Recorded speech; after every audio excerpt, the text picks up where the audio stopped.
नमस्कार, मी चेतन आठवड। मी एक कविता लिहिलेली तर अशी खूप अशी सुंदर रचना आहे। एका शिक्षकाविषयी ही कविता आहे।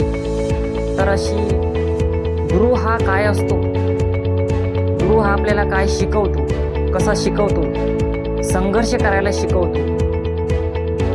गुरूंकडून आपल्याला काय घ्यायचं काय घ्यायचं नाही, तर गुरु हा चांगल्याच गोष्टी शिकवतो।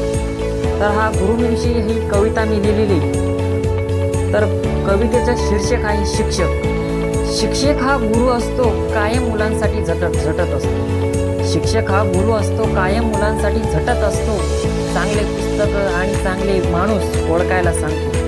नीट बोलायला वागायला शिकवतो। दोन फटके का देणं होईना, पण शिकवतो।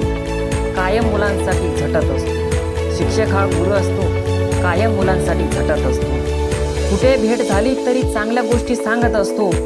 कॉपीचं नाही पण अभ्यासाला लाग असं नेहमी म्हणत असतो।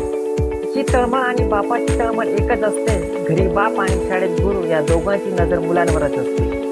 शाळेत फी भरायला पैसे नसतात, म्हणून गुरुच्या डोळ्यात पाणी येत असतं। तासन लेक्चर बुडून कॅन्टीनमध्ये मित्रासोबत जाऊन बसतो। चांगल्या शिक्षकांकडून चांगली गोष्टी शिकणं आपलं काम असतं।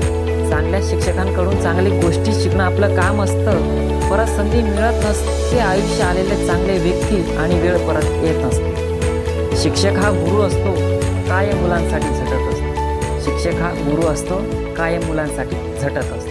माझी कविता आवडली असेल तर लाईक, शेअर, सबस्क्राईब करायला विसरू नका। धन्यवाद।